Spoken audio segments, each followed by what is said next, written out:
Hello, my dear friends. They wore lace gloves, drank tea from porcelain cups, and smelled like lavender, but under the corsets and powdered cheeks, their bodies were slowly rotting from within. Beauty came at a price, and that price was often infection, decay, and silence. These women weren't just suffering, they were being erased from the inside out. Tonight, as the candles dim and your room falls quiet, we'll uncover the disturbing hygiene secrets hidden beneath Victorian elegance. And let me know in the comments where you're tuning in from and what time it is for you. It's always fascinating to see who's joining us from around the world. Now just dim the lights, maybe turn on a fan for that soothing background, and let's embark on this journey together tonight.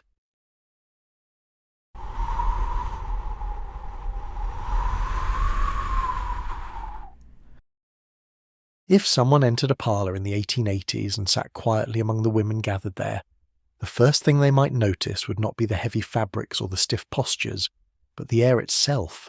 It was thick, stale, and filled with odours that no window seemed able to clear. Yet despite the reality pressing in on every breath, nobody spoke about it. Women were raised from childhood to believe that any mention of the body's smell was crude and improper. To stay silent was to remain respectable, so silence became the rule. The truth was that bodies in those times carried odours far stronger than what most people today can imagine. Bathing was not frequent, water was difficult to heat, and the demands of daily life made personal care secondary to survival. Women wore layers of clothing that trapped sweat, menstrual blood, and dirt. Dresses were long, corsets were tight, and undergarments multiplied the number of barriers around the skin. All of this created the perfect conditions for bacteria to thrive. The smell that resulted was not a rare accident. It was an everyday part of life, clinging to people wherever they went. Women tried to mask it with flowers or herbs tucked into their underclothes. Lavender, rose petals, and cloves were popular, and sachets of dried blossoms were often sold specifically for this purpose. For a short while, the smell of plants covered the odour of sweat, but flowers decay too. Once pressed against a damp body, they turned musty, and their mouldy scent mixed with human odour into something even more unpleasant. It is almost ironic that women who tried hardest to smell pleasant often ended up smelling worse than those who did nothing at all. Silence reinforced the habit, even when the air in a church pew was heavy with unwashed bodies, even when family members at the dinner table were almost choking on the mix of sweat and dust. Nobody dared to mention it. The rule was clear: to speak of smell was indecent. Respectable women ignored what their noses told them. They smiled, nodded politely, and pretended the air was clean. The fashion of the time made everything worse. Heavy skirts dragged across the floor, collecting dirt and moisture that stuck to the fabric. Petticoats layered one on top of another, trapping air so no breeze could reach the skin. Corsets compressed the body, forcing sweat into cloth that was rarely washed. Summer heat turned clothing into ovens.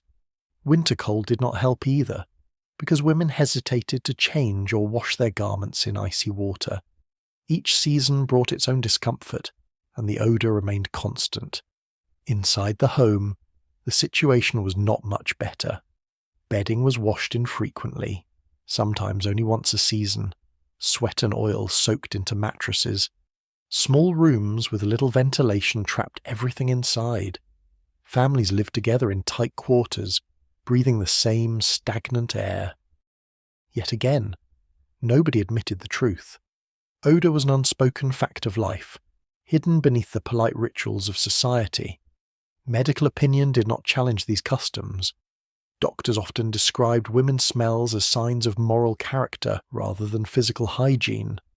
Some claimed that a faint scent of perspiration was natural and even desirable, while others blamed a strong odour on weakness or sin. There was little advice about bathing or washing clothes. Instead, powders and perfumes were recommended as solutions. The body was not to be cleansed, it was to be masked. If we compare this to modern life, It would be like forbidding people to shower and instead asking them to carry air fresheners in their pockets to spray on themselves throughout the day. The absurdity is clear to us, but at the time, it was normal. Perfume sellers profited from this silence. Shops advertised oils and scented waters as marks of refinement. Women displayed bottles proudly on their dressing tables. But perfumes did not solve the problem. They added one more layer of smell onto the mix, often clashing with sweat and mould. To the women themselves, the ritual of applying perfume gave reassurance, but it did little for those sitting beside them. In wealthier homes, servants sometimes tried to wash garments more often, but even this was not enough. Washing heavy dresses was time-consuming and wore out the fabric. Many women kept the same clothing unwashed for weeks. Undergarments might be changed more often, but not always. The result was predictable layers of cloth soaked with body fluids, pressed close to the skin, worn into public spaces, and never discussed aloud. What makes this silence most disturbing is that it went against common sense. Everyone could smell it. Everyone knew. But social pressure demanded denial.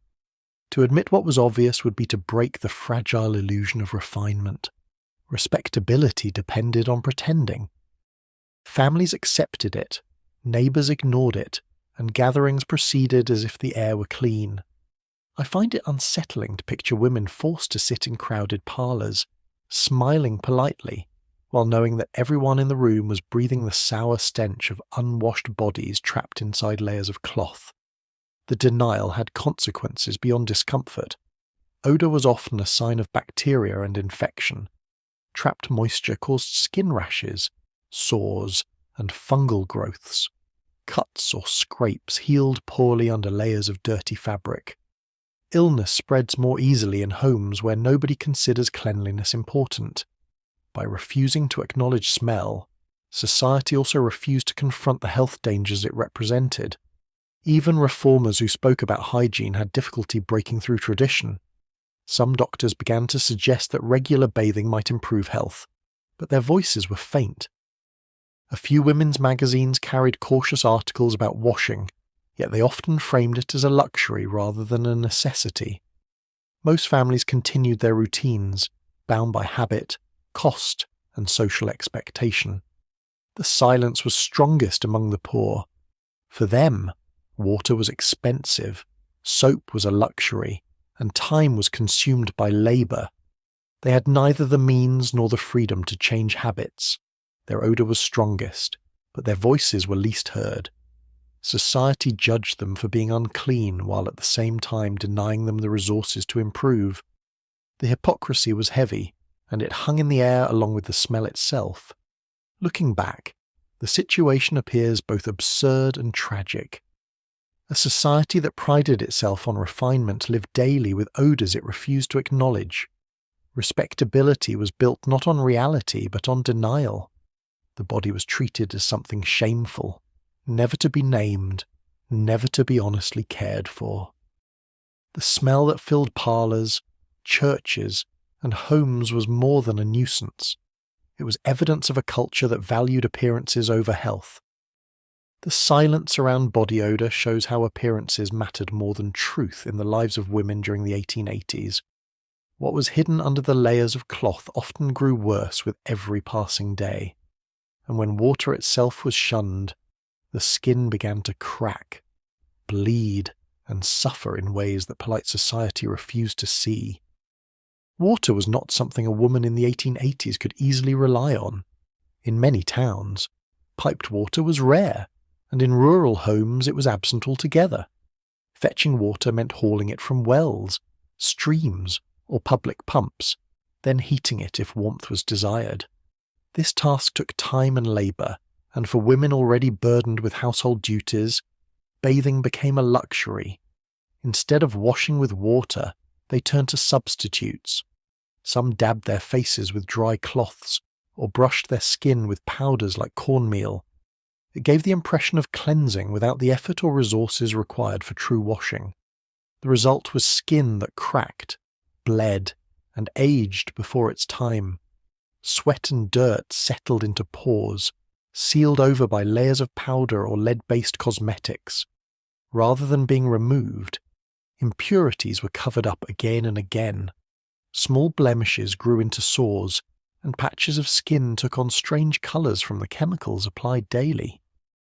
The faces that appeared smooth from a distance revealed, upon closer inspection, to be scarred, pitted, and uneven. This was accepted as part of life because the truth about hygiene was not widely understood. Cosmetics themselves only deepened the problem. Powders and creams often contained lead, arsenic, or other harmful substances. These products were marketed as refinements of beauty, meant to whiten the complexion or hide marks. But instead of offering health, they poisoned the very skin they touched.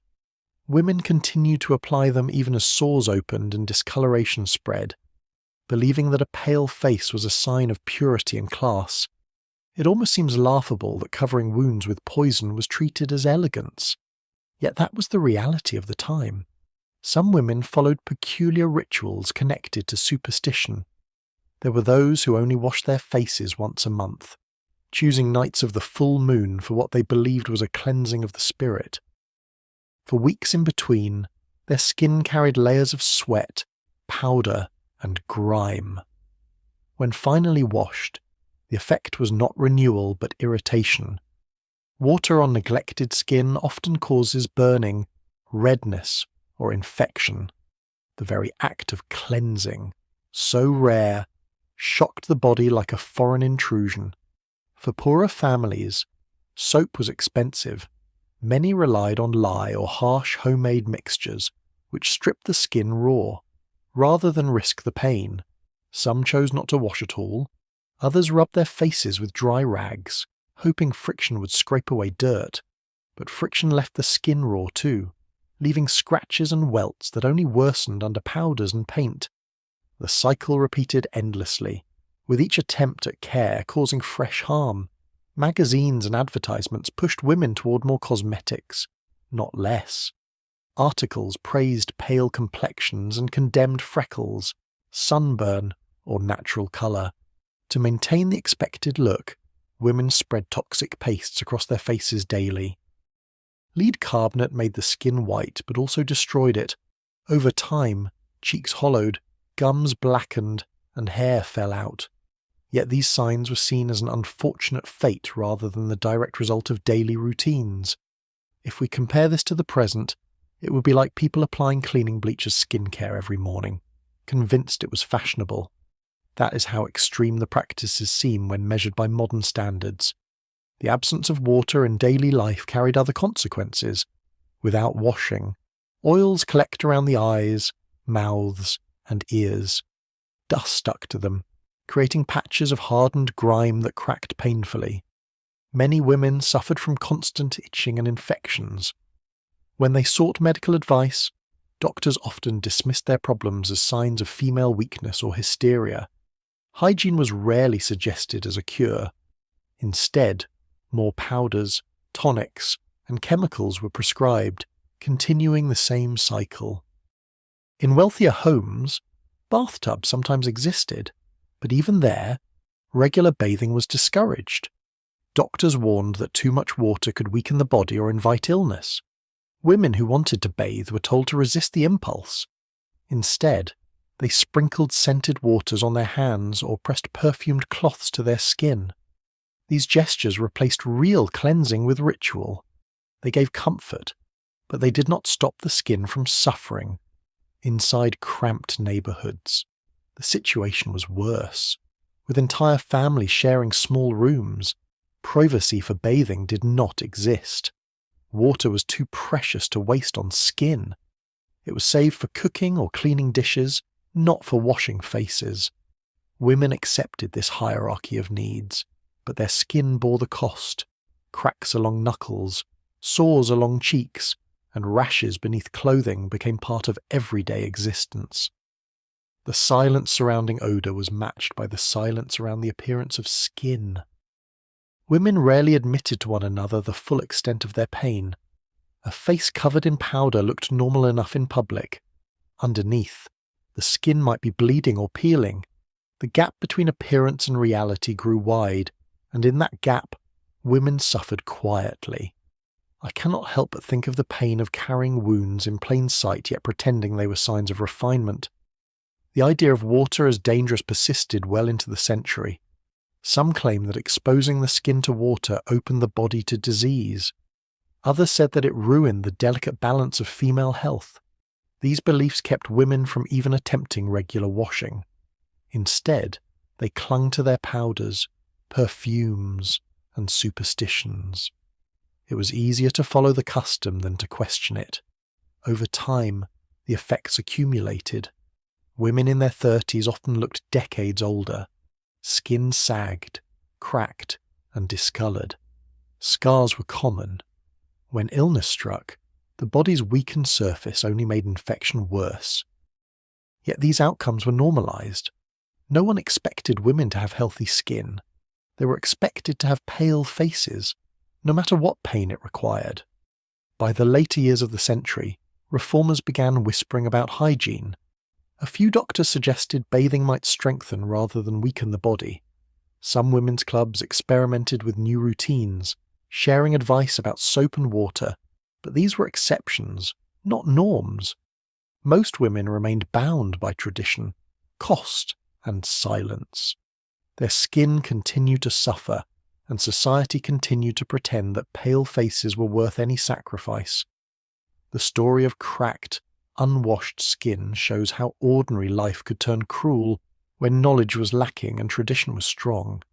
Beauty standards forced women to cover sores with poison, while superstition kept them from seeking real relief. The result was a lifetime of pain accepted as natural. Appearances mattered more than health, and silence guarded the illusion. The suffering etched on women's faces reveals how the absence of water shaped their lives. What was hidden under powders was a slow process of decay that few dared to acknowledge. And when powders themselves became poison, beauty turned into something that ate away at the flesh. Women in the 1880s were told that beauty meant whiteness. A pale, smooth complexion was not only a fashion but a social expectation. To be seen with tanned or freckled skin suggested labour, poverty, or exposure to the sun. To achieve the desired look, women applied mixtures of powders and creams that promised to make their faces fairer. Among the most popular ingredients was arsenic, ground into a fine white powder and sold in jars or pressed into cakes. It was used without hesitation, rubbed into the skin night after night. What appeared to be a mark of elegance was in truth a slow form of self-destruction. The powders were cheap and widely available. Street sellers, pharmacies, and even upscale shops stocked them. Advertisements praised their ability to create a flawless look. Women bought them eagerly, encouraged by friends and reinforced by culture. The arsenic mixtures spread easily across the face, creating a pale surface that looked striking under gaslight. From a distance, it resembled youth and health. Up close, it was nothing more than poison layered directly onto living tissue. The first signs of damage appeared as redness and irritation.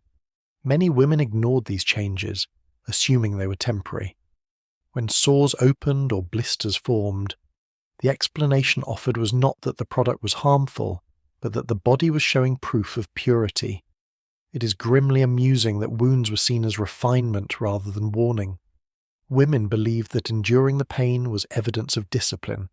They continued to apply the creams even as their skin peeled, cracked, and bled. Deaths were recorded, but rarely linked directly to cosmetics. When a woman wasted away, her body weakened by chronic poisoning. Physicians often wrote vague causes on certificates: exhaustion, decline, or weakness. The idea that beauty products were responsible was uncomfortable to admit. Families accepted the explanations without question. Society had no interest in connecting death to something so widely used. The powders were not used only by the wealthy. Working-class women, too, bought cheap versions that contained chalk and arsenic mixed with flour or starch. These products were even harsher, cutting the skin as they were applied. But the desire to look respectable made the risk worthwhile.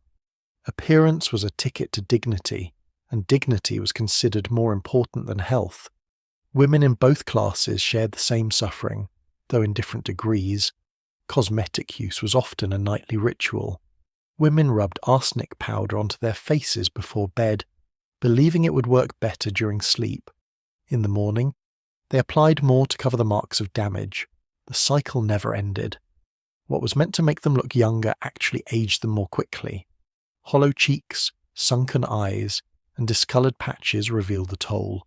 Yet the powders continued to sell. The irony is striking. A society that preached morality demanded women poison themselves daily.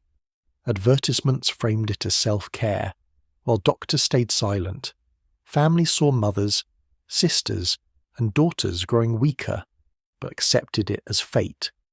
If we compare this to today, it would be like people smearing pesticide on their faces because advertisements claimed it brought out natural beauty. It seems unthinkable. Yet for women of the 1880s, it was simply another routine.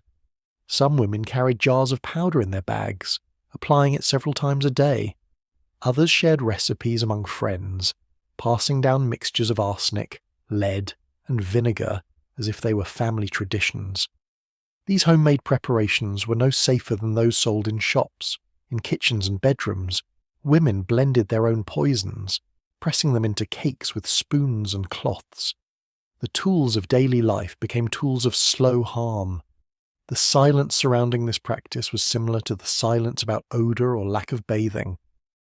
Everyone knew it was harmful on some level, but no one challenged it. The culture demanded compliance, and women complied. They paid with their bodies, their health, and sometimes their lives. Still, they smiled, powdered their faces, and joined society as if nothing were wrong. Reports did surface from time to time. Newspapers occasionally mentioned suspicious deaths linked to cosmetics. Doctors sometimes whispered that arsenic might be to blame, but without laws, tests, or enforcement, nothing changed. Sellers continued their trade, buyers continued their purchases, and the cycle repeated endlessly. Inside homes, the damage was visible. Mothers passed the habit to daughters, teaching them early to whiten their faces. Children grew up watching the daily rituals, absorbing them as normal. By the time they were old enough to use the powders themselves, the dangers were already familiar, yet familiarity made them acceptable. The cycle repeated across generations, with no clear end. The impact went beyond skin. Arsenic absorbed through pores entered the bloodstream, damaging internal organs. Women complained of weakness, dizziness, and stomach pain. Hair fell out, nails turned brittle, and teeth loosened. Yet none of this was enough to stop the daily use. Beauty outweighed suffering. To appear pale in public was worth the cost of private decay. Social gatherings reinforced the practice.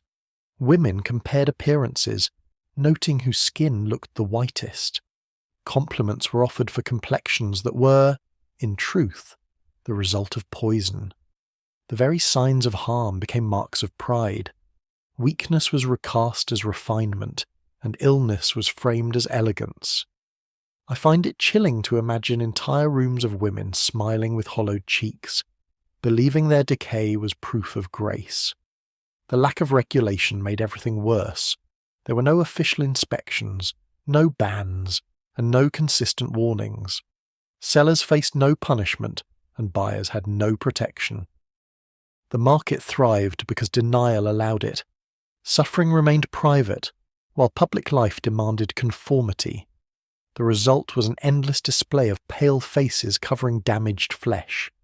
Even as knowledge spread slowly, change was resisted. When a few reformers spoke about safer alternatives, their voices were drowned by commerce and habit. It was easier for society to continue in silence than to confront the truth. The powders kept selling, and women kept buying.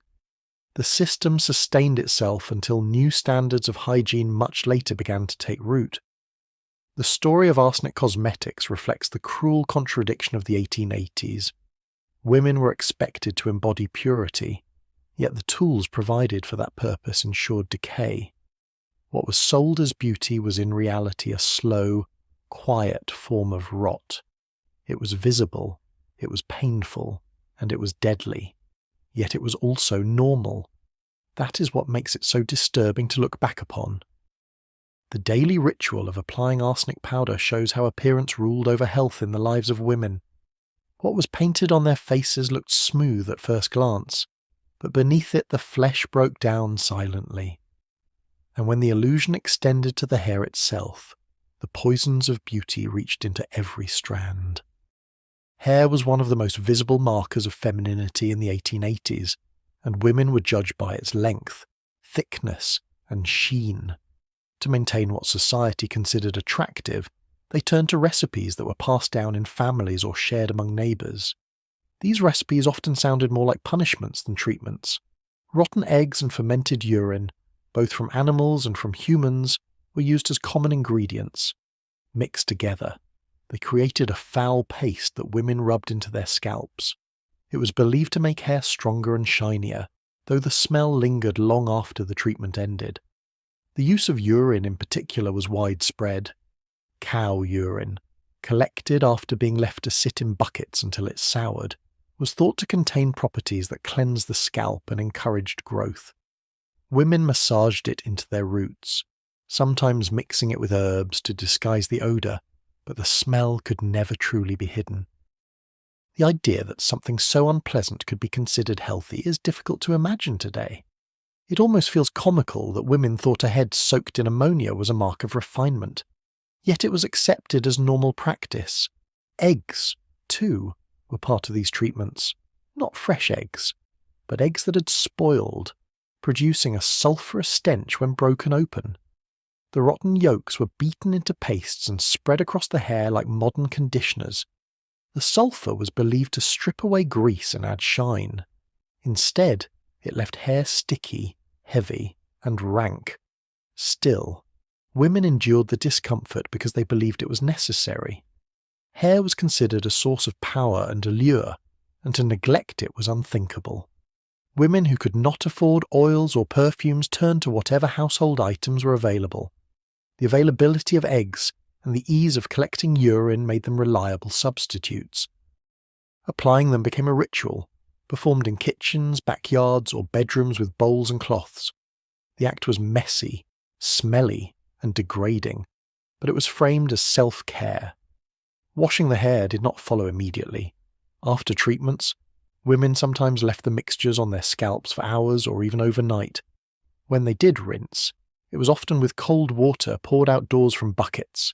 There was no warm water, no soap, and no privacy. The liquid ran down their necks and backs, carrying the smell with it. The chill of the water was endured in silence because comfort was less important than appearance. If we compare this to today, it would be like rubbing spoiled food waste and ammonia on your head every week as a beauty routine. That is how normalised the absurd became. The results were not always what women expected. Hair became greasy rather than glossy, and the scalp often developed sores from the harshness of the substances. Fermented urine, full of bacteria, caused infections when left too long on the skin. Rotten eggs attracted flies when women tried to dry their hair outdoors. Yet they repeated the routines, trusting tradition over evidence. Family influence was strong. Mothers taught daughters to use these mixtures as part of their upbringing. A young girl watched her mother prepare the foul-smelling paste and was told it would make her beautiful. By the time she was old enough to question the practice, the habit was already formed. Generations repeated the same methods, believing them to be timeless truths about beauty. There was little medical guidance to challenge these customs. Doctors who treated hair problems often prescribed equally strange remedies, such as vinegar rubs or mixtures of tar and oil. Hygiene was rarely addressed as a solution. The idea that simple washing with clean water could help was overlooked. Instead, harmful practices were reinforced by authority, commerce, and tradition. Perfume sellers took advantage of the situation. Bottled fragrances were marketed as finishing touches to disguise the odour of treatments, but perfume did not remove the stench. It only created new combinations of smells, layering sweetness on top of rot. The clash was unmistakable, yet society continued to value long, thick hair above all else, even when it smelled like decay. Inside homes, the smell was unavoidable. Families endured it because everyone followed similar routines. Visitors noticed it but remained silent out of politeness. Just as with body odour and cosmetics, the truth was ignored. To speak of it was indecent. Silence ensured that the practice continued. I find it unsettling to imagine entire households filled with the stench of ammonia and sulphur, yet everyone pretending that it was the scent of beauty. The cost of these treatments was not only discomfort but health. Women reported constant itching, burning scalp, and hair loss. Some developed bald patches where infections took hold. Others carried the smell with them everywhere, marked by it in public.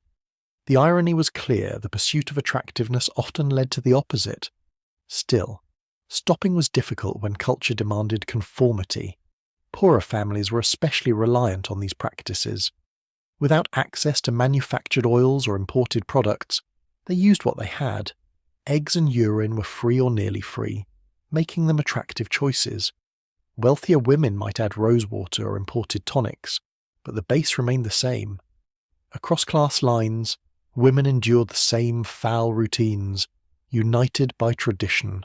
Over time, the damage compounded. Scalp infections scarred the skin, preventing hair from growing back. Women who once had long braids found themselves covering bald spots with caps or ribbons. Yet the blame was not placed on the treatments. It was attributed to fate, age, or weakness. The truth remained hidden behind silence. Some reformers spoke of alternatives, such as frequent brushing or rinsing with plain water. A few women's magazines printed cautious advice about hygiene, but these voices were rare and often dismissed. Tradition carried more authority than reform. As long as women were praised for their hair, they endured whatever rituals were required to maintain it. The story of hair care in the 1880s is a reminder of how far desperation could go in the name of beauty. Rotten eggs and urine, substances we would recoil from today, were spread proudly on scalps. The pain, the smell, and the infections were all tolerated because appearance mattered more than comfort or health. What endured was not shine or strength, but silent suffering disguised as routine. Hair was not just hair in that era, it was reputation, status, and femininity.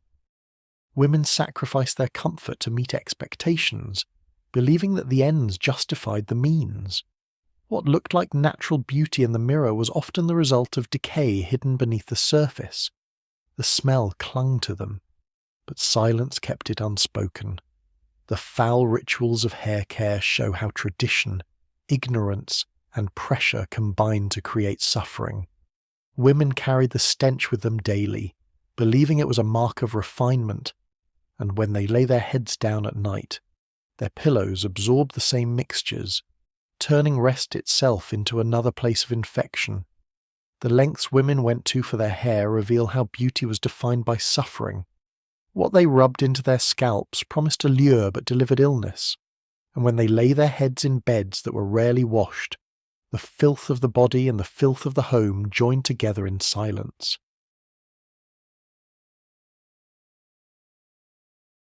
The bed was supposed to be a place of rest, yet in the 1880s, it often became a source of sickness. Women spent long hours tending to families, cooking, cleaning, sewing, and working. But when night came, they lay down not on clean linen but on sheets that had gone unwashed for months. Changing bedding was considered unnecessary labour, something that wasted water and effort. Instead, linens were left in place throughout entire seasons. By the end of winter, they carried stains from sweat, oils, blood, and the waste of pests that moved freely through homes. Rodents were constant visitors. Mice and rats left droppings on floors and in cupboards, and they often found their way into bedding. The warmth of feather mattresses attracted them, and their waste sank into the sheets. Women rarely had the energy or resources to scrub it away. The result was beds layered with filth that no one acknowledged. families accepted the smell and the stains as part of life. It is almost absurd that people feared drafts more than the fact that they were sleeping on mouse droppings. Blood was another common presence. Menstrual blood seeped into sheets and undergarments that were not washed promptly. Stains remained for weeks, sometimes for years, darkening fabric and stiffening the weave. Women folded bedding in ways that concealed the worst areas, but the smell lingered. The mixture of dried blood with sweat created a sour stench that clung to pillows and mattresses alike. Guests noticed but kept silent, bound by the same social rules that demanded denial. Sweat was unavoidable in homes with poor ventilation. In summer, heat turned bedrooms into ovens, and in winter, heavy blankets trapped moisture against skin. Mattresses absorbed it day after day, becoming sponges of human waste. By the time the sheets were finally changed, the mattress underneath was already saturated. No amount of clean linen could erase what had soaked deep inside. Pillows, filled with feathers, were among the worst offenders. Oils from unwashed hair seeped into them night after night. Over the years, the feathers clumped together, heavy with grease and bacteria. The smell was unmistakable. Yet feather pillows were prized as signs of comfort and wealth. To discard them was unthinkable, so women continued to rest their heads on cushions that stank of decay. If we compare this to modern life, it would be like sleeping every night on a greasy kitchen rag stuffed into a pillowcase. The image feels revolting, but it reflects reality. The problem extended beyond smell. Insects thrived in these conditions. Bedbugs multiplied in the seams of mattresses, crawling across skin at night. Lice nested in feather pillows. Fleas moved from bedding to clothing and back again. Women woke with bites and rashes, but accepted them as part of daily discomfort. Washing bedding more often might have helped, but tradition, labour, and denial kept habits in place. Children were especially vulnerable. They shared beds with siblings or parents, lying in the same sheets that absorbed every form of filth. Infants crawled on linen stained with blood and rodent droppings. Mothers comforted them without considering the danger. Sickness spread easily in such environments, but the link to bedding was rarely recognized. Illness was blamed on fate, weather, or weakness, not on the filthy linens beneath them. Some households tried to mask the problem. Women sprinkled powders or dried herbs between sheets to create a sense of freshness. These temporary measures added fragrance for a short time, but did nothing to remove bacteria. Like the sachets worn in underclothes, they became one more layer hiding the truth. Comfort was imagined, not real. The labour involved in washing was a genuine barrier. Sheets were heavy, especially when soaked with water.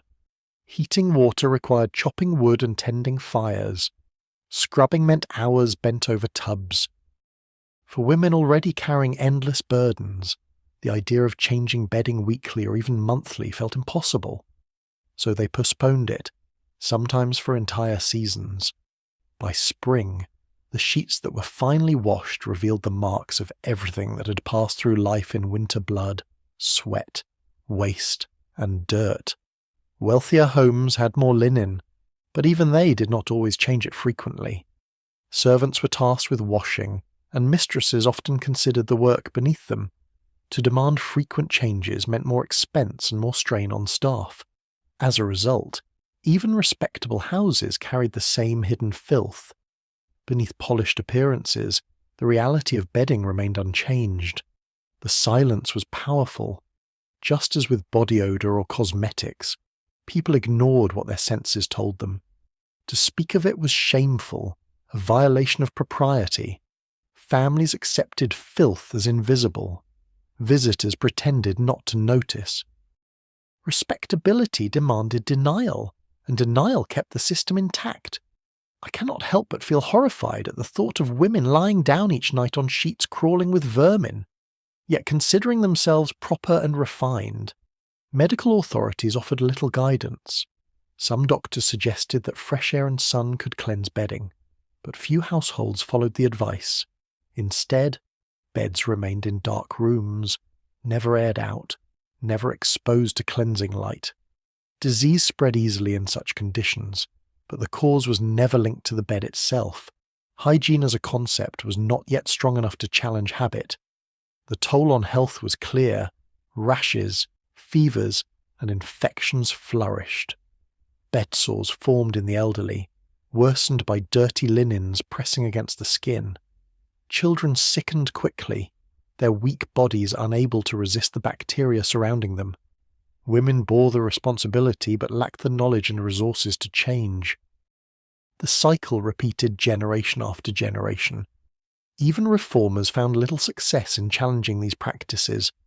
Articles in women's magazines occasionally urged readers to change sheets more often, but the advice was treated as idealistic rather than practical. Poor households ignored it entirely, and wealthy ones considered it unnecessary. The reality of unwashed beds persisted, hidden beneath quilts and polite smiles. The bed, instead of being a place of rest, became an extension of the filth already carried on bodies and in homes. It was a breeding ground for pests, a collector of waste, and a source of sickness. Yet it was accepted as normal. The illusion of refinement stopped at the surface. Beneath it, rot and decay continued without interruption. The story of bedding in the 1880s shows how easily denial can turn a home into a trap. What looked soft and welcoming often concealed layers of filth. What felt like comfort in the moment was slow exposure to sickness. The bed was not a sanctuary, but another battlefield in the struggle against dirt and disease. The neglect of beds reveals the broader truth of the era. Appearances mattered more than health.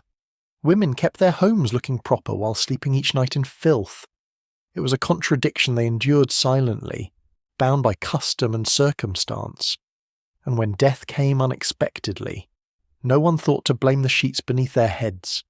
The filth hidden in beds was only one piece of a larger pattern. What seemed private and safe was in fact dangerous. And when women tried to rest, they were never alone, for the creatures nesting in their pillows and sheets waited silently in the dark. Beds in the 1880s were more than places of rest. They were breeding grounds for insects and small creatures that thrived in the warmth of linen and clothing, left unchanged through entire seasons. Women often climbed under quilts that looked ordinary, only to lie directly on top of colonies of parasites. The practice of rarely washing bedding or sleepwear created ideal conditions for pests. Parasites were not an occasional nuisance. They were permanent residents, living in the very fabric that women pressed against their skin each night. The most common intruders were fleas. They moved easily from animals into homes, settling in mattresses, pillows, and nightclothes. Women wore the same flannel gowns through the long winter, never laundered once until spring. The fabric absorbed sweat, oils, and flakes of skin, providing food and shelter for parasites. By the time winter ended, gowns were infested, fleas bred in seams and folds, crawling over the skin of their hosts as they slept. Bites were constant, but women accepted them as part of nightly discomfort. It is difficult not to shake your head at the thought of women considering themselves proper while sharing their beds with colonies of fleas. Bedbugs joined them in even greater numbers. These insects lived in the cracks of bed frames and the stitching of mattresses.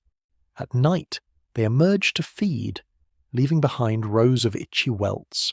Women woke covered in red marks, yet blamed the air or their own health instead of the obvious cause. Scratching opened wounds that sometimes became infected, but treatment was rare. Doctors offered tonics or powders, never suggesting that the bed itself was the problem. In some homes, ants built nests in the folds of bedclothes. The warmth and dampness drew them in, and they formed colonies inside quilts or skirts left on chairs. There were reports of women pulling back blankets to find moving trails of insects across the sheets. Yet silence persisted. To speak of it was to admit failure as a housekeeper. Families chose denial over truth, leaving women to sleep on fabric alive with movement. The horror reached its peak in cases where death revealed what daily life concealed. There were accounts of women found dead in their beds, their bodies already crawling with parasites that spilled from clothing when the sheets were lifted. It shocked neighbours, but only briefly. The stories faded quickly, treated as isolated tragedies rather than the result of common conditions. Society had little desire to confront the fact that such infestations were widespread. The smell of beds often betrayed the truth. Mixtures of sweat, mildew, and waste hung in the air of bedrooms. Yet the odours were ignored or masked with dried herbs.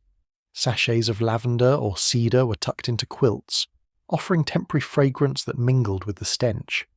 The combination was unmistakable, but politeness demanded silence.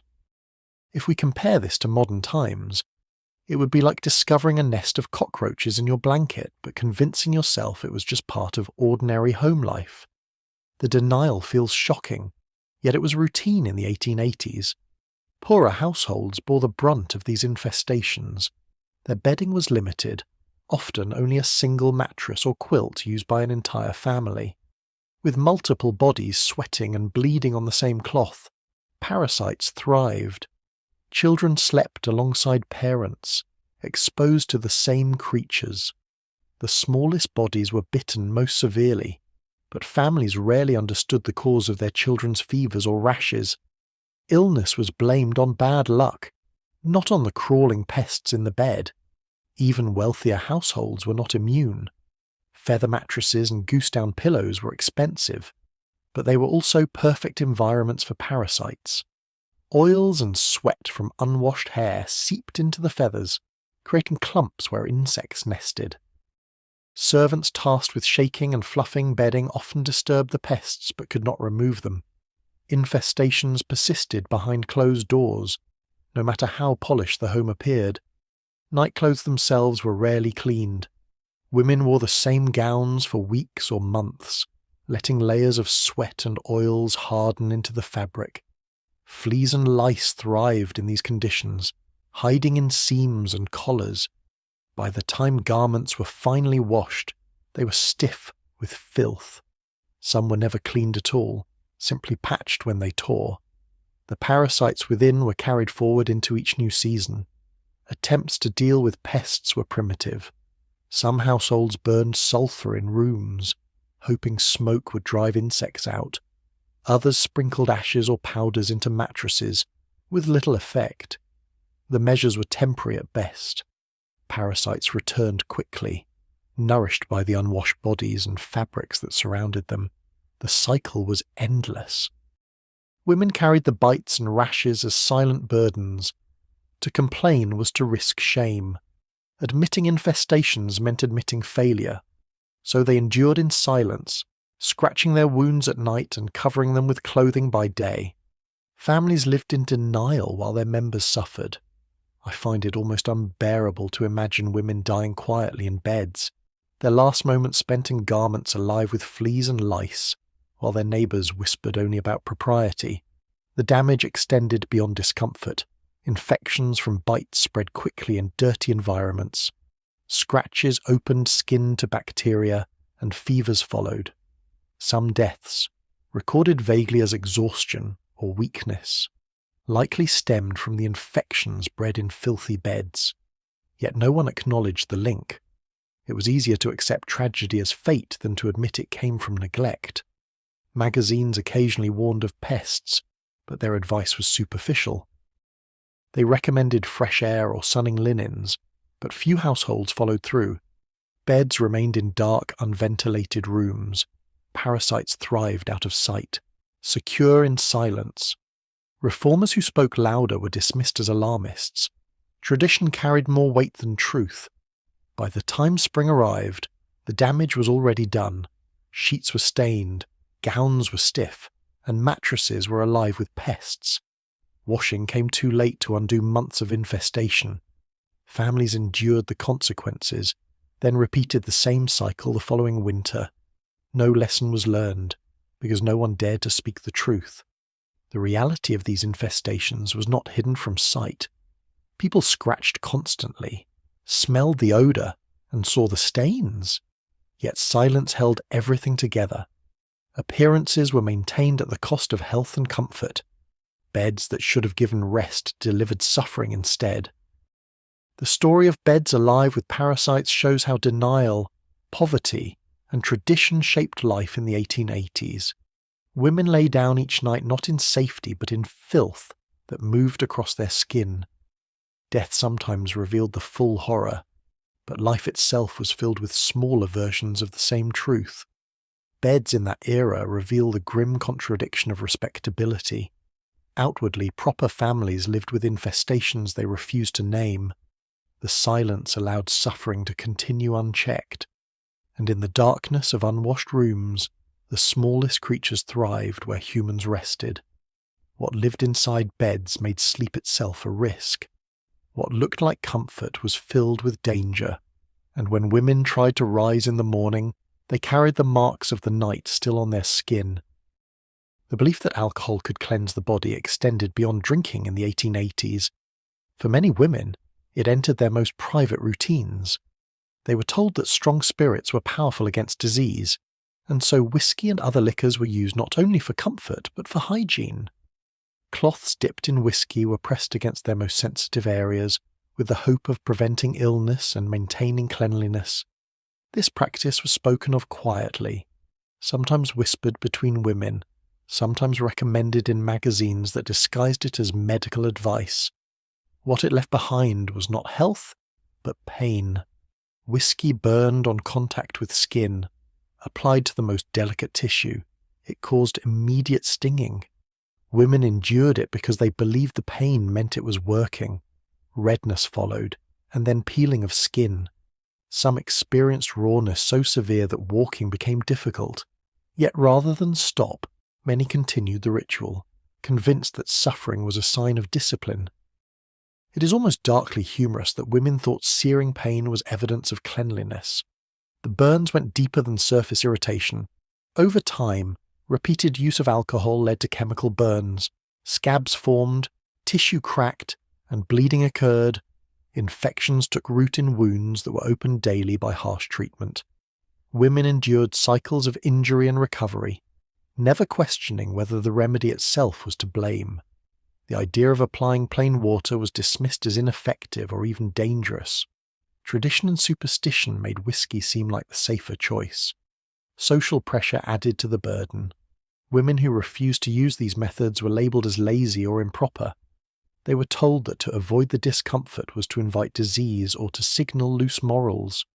A woman's character was judged not only by her outward appearance, but by how much pain she accepted in silence. The logic was cruel, but it shaped behaviour. Pain became proof of respectability. The influence of doctors reinforced the custom. Some physicians endorsed the use of spirits, claiming they killed germs. Others simply stayed silent, allowing the practice to spread unchecked. Without clear opposition, the use of whiskey as a cleanser continued. It was cheaper than medicines, widely available, and easy to apply. Women did not realize that each application stripped away protective layers of skin and left them vulnerable. For poorer women, whiskey was sometimes diluted to make it last longer, but even diluted, it still burned. Some substituted other forms of alcohol, including homemade brews that were even harsher. The effect was the same irritation, sores, and lasting pain. Yet they returned to the practice again and again. If we compare this to modern times, it would be like disinfecting intimate areas daily with bleach and calling it hygiene. The absurdity is clear now, but in the 1880s it was taken seriously. The suffering was kept private. Women rarely admitted to one another how much pain they endured. They hid their wounds, covered their discomfort, and carried on with daily tasks. The silence meant that no collective resistance could form. Each woman thought her suffering was individual when in truth it was shared by many. Husbands and families sometimes noticed the consequences. Women moved stiffly, avoided sitting for long periods, or grimaced when walking. Yet explanations were rarely given. The silence that surrounded all matters of the body extended here as well. Even within households, women endured alone. Respectability demanded denial, and denial left them in pain. I cannot help but feel disturbed imagining women forcing themselves through daily routines with open sores just to prove they were decent in the eyes of others. The irony was bitter. Whiskey was supposed to prevent infection, but it often caused it. Wounds opened by repeated burns allowed bacteria to enter more easily. What was meant as prevention became the cause of illness. Doctors sometimes treated these infections, but rarely traced them back to the whiskey. Instead, they prescribed more powders or tonics, adding further injury to already damaged tissue. The practice was framed as moral as well as medical. Women were told that only the impure suffered discomfort from the cleansing. If it hurt, it was seen as a sign that the body needed it. If it did not hurt, the woman was accused of neglect. This twisted reasoning trapped them in a cycle of pain they could not escape. In wealthier households, imported spirits were used for the same purpose. Expensive whiskey or brandy was considered more refined, though the results were no less harmful.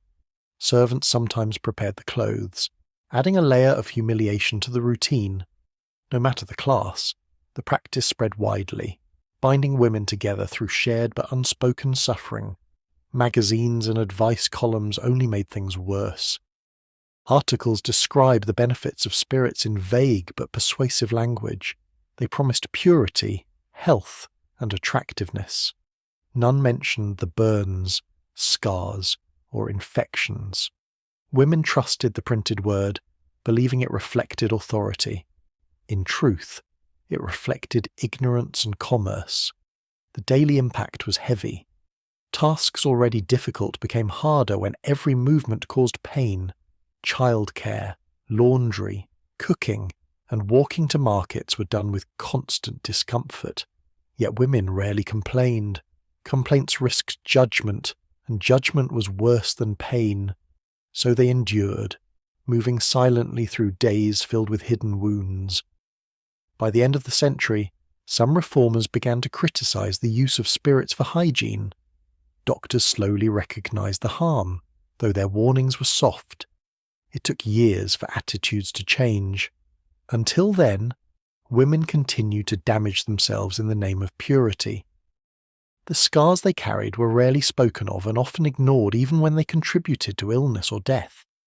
The story of whiskey used as a cleanser is another reminder of how appearances ruled life in the 1880s.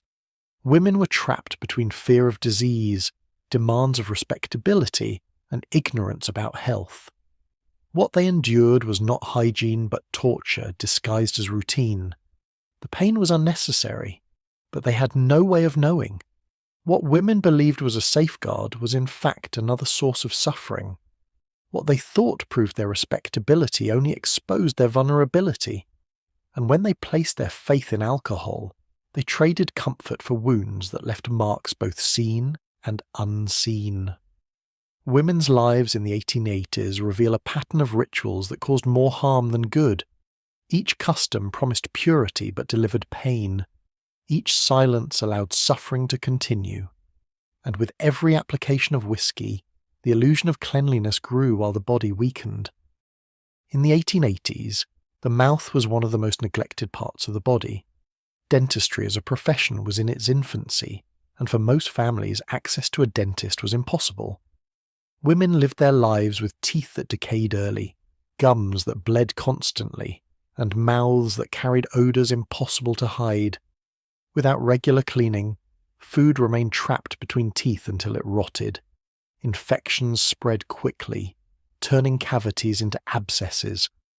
Pus flowed into the throat, and the stench of decay seeped out with every word or sigh. The mouth, far from being a symbol of health, became a source of suffering and social shame. Bad breath was not simply unpleasant, it was considered suspicious. Strong odours from the mouth were linked in the public imagination to disease of both the body and the mind. Some communities even treated foul breath as evidence of insanity. Women who smelled strongly were isolated, avoided, and sometimes whispered about as unstable. The connection was cruel and unfounded, but it reflected the ignorance of the time. It is almost unbelievable that a person with a rotting tooth could be accused of madness instead of illness. The methods women used to care for their mouths often made things worse. With no toothbrushes as we know them today, they relied on crude tools. Some rubbed their teeth with rags dipped in soot or salt. Others ground shells into powder and used the sharp grains as a scrub. These methods scratched enamel, tore gums, and left mouths bleeding. Rather than preventing decay, they opened new wounds. Infection was common, and the breath grew worse instead of better. Pain was constant. Women endured toothaches that lasted for months or years, with no relief. When teeth grew loose, they often fell out on their own. In other cases, desperate women pulled them with kitchen tools or let blacksmiths do it for a coin. There was no anesthesia. The result was mouths full of gaps, infections, and scar tissue. And still, the breath betrayed what lay hidden inside. The absence of professional dentistry meant that remedies circulated through word of mouth. Whiskey rinses, vinegar gargles, and herbal mixtures were common suggestions. None removed the infection. They only covered odour briefly or added new burns to the mouth. Women followed these practices faithfully, not realising that the bacteria causing the smell continued to thrive. If we compare this to today, it would be like people treating tooth decay by scrubbing their mouths with sandpaper and rinsing with kerosene.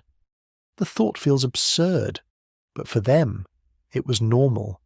The stigma was heavy. A woman with foul breath could be shunned by her family, avoided by neighbours, or blamed for spreading illness. In some households, husbands slept apart to escape the stench. Children grew accustomed to the smell of decay on their mother's lips, but outsiders recoiled. Silence about the reality of dental disease meant that women bore this stigma without explanation or defence. Diet made matters worse. Bread often contained grit from poorly milled flour, wearing down enamel. Sweets adulterated with chalk or arsenic left a residue that eroded teeth. Meat stuck in molars, rotting before it could be removed. Without tools to clean properly, the cycle of decay accelerated. By middle age, many women had mouths filled with broken teeth, abscesses, and exposed roots. Breath that smelled of rot was the natural outcome. The connection between foul breath and madness reveals the fear society carried about unseen illness. Without understanding bacteria or infection, people sought explanations in morality or the mind. Women who smelled bad were said to have corrupted souls or unstable thoughts. They were sometimes sent away from gatherings or excluded from visits. The cruelty of this judgment added to the suffering already caused by pain and infection. I cannot help but feel dismayed imagining women judged as insane for what was really nothing more than untreated dental disease. The effects were visible inside homes as well. Beds filled with the smell of decay when couples lie together. Families ate meals in silence, unwilling to mention the stench that rose from a mother's mouth. Children grew used to it, but visitors often recoiled. Still, no one spoke openly. To discuss the smell was considered rude, even when everyone suffered from it. When teeth fell out, women sometimes wore false replacements. These were crude devices, carved from bone or wood, tied into the mouth with wire. They shifted painfully with each bite and rubbed sores into the gums. Instead of improving breath, they created new places for bacteria to thrive. The effort to appear respectable added yet another layer of harm. The suffering was not limited to the poor. Wealthier women had access to more treatments, but they were rarely safer. Some purchased powders laced with mercury or arsenic, sold as whitening agents. These did not improve health but poisoned the body further. They left gums blackened and mouths ulcerated. Breath grew fouler, but the appearance of whiteness was considered worth the risk. Religious and moral ideas shaped the silence. Some preachers linked foul breath to sin, describing it as the outward mark of inward corruption. Women internalized these messages, feeling shame not only for their health, but for their supposed morality. Instead of seeking help, they endured in silence. Their breath became another burden in lives already weighed down by labour and denial. Doctors of the time wrote about foul breath but offered little real help. Without antibiotics or proper dental tools, they could do little more than extract teeth. Many believed foul odours indicated disorders of the stomach or brain. The link between oral infection and systemic illness was not fully understood. As a result, women received no real solutions. They continued their painful routines, each day making their mouths worse. The tragedy of dental neglect was not recognised for what it was. Families accepted rotten mouths and foul breath as part of life. Death certificates rarely mentioned infection of the mouth, though it contributed to fatal fevers and blood poisoning. Women carried this burden until the end, often dying with mouths that had rotted for decades. The story of foul breath in the 1880s reflects the cruelty of ignorance. Women were judged, shamed, and sometimes isolated for conditions that could not be avoided. Their mouths carried the signs of poverty, poor diet, and lack of care, but society saw only weakness or madness. What they endured in silence reveals how little support was available for even the most basic needs. The odour that escaped with every word or breath was more than discomfort. It was a signal of hidden disease, misinterpreted as moral failure or mental decline, and when women sought relief, the tools they had only carved deeper wounds into their gums. Foul breath reveals a world where illness was denied and shame was enforced. Women carried it daily, judged for what they could not change, and when death came, their final moments were marked by the same silence that had defined their lives. The stench that filled their mouths was not madness, but it was treated as such. It shaped how they were seen, how they were treated, and how they lived in isolation. And when lips met in the dark, the taste of decay lingered as a reminder of the sickness no one dared to name. Victorian intimacy carried risks that went beyond emotion or reputation.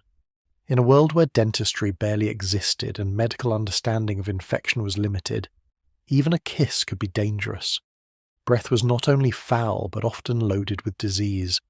Women and men alike carried untreated oral infections, rotting teeth, and ulcerated gums.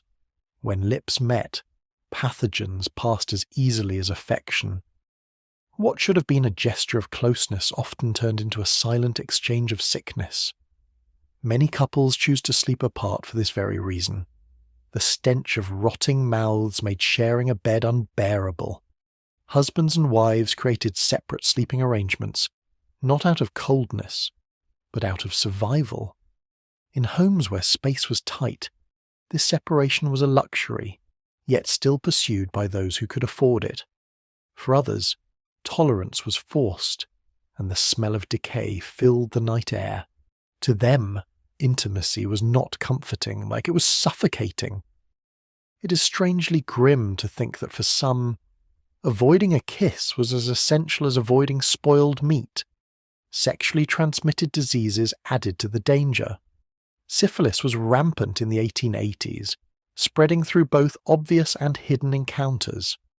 Mouth sores and ulcers carried the bacteria easily from person to person. Even a light kiss could transmit infection. Women who believed they were safe within marriage sometimes contracted the disease from their husbands, who had visited brothels. Their mouths soon bore the signs: lesions, foul odour, and pain that made speaking difficult. Each kiss that followed only deepened the spread. The lack of knowledge meant that people did not fully understand how transmission worked. They recognized patterns but did not connect them to bacteria. To them, foul breath itself seemed to carry madness or evil.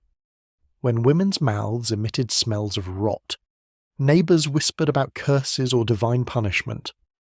Kissing someone with foul breath was not just risky but stigmatized as corrupting. If we compare this to modern times, it would be like believing that kissing someone with cavities could doom you to madness. The superstition reflected fear mixed with ignorance. Attempts to cover the smell often caused further harm. Women placed small lumps of camphor or herbs inside their cheeks to mask odour. Camphor in particular was popular, sold in apothecaries as a cure-all and deodorizer. Women sucked on these chunks during gatherings, hoping to keep their breath tolerable. The danger came when pieces were accidentally swallowed. Camphor is toxic, and ingestion often leads to seizures or death. Families who thought a mother or daughter had fainted from weakness sometimes discovered too late that she had poisoned herself trying to appear respectable. Other methods of masking included rinsing with harsh spirits or chewing on bitter roots. None removed the underlying infections. At best, they dulled the stench for a short time. At worst, they added burns or new sores to already damaged mouths. The desperation to maintain appearance outweighed the need for comfort. Women accepted pain and risk because silence demanded it. Respectability left them with no safer choices. The intimacy of a kiss made the risk even heavier. Unlike handshakes or shared meals, kissing forced direct contact with infected tissue. Lips pressed together transferred not only affection but disease and decay. Some couples learned to avoid kissing altogether. In their homes, physical closeness was reduced to necessity. Children grew up rarely seeing parents exchange affection.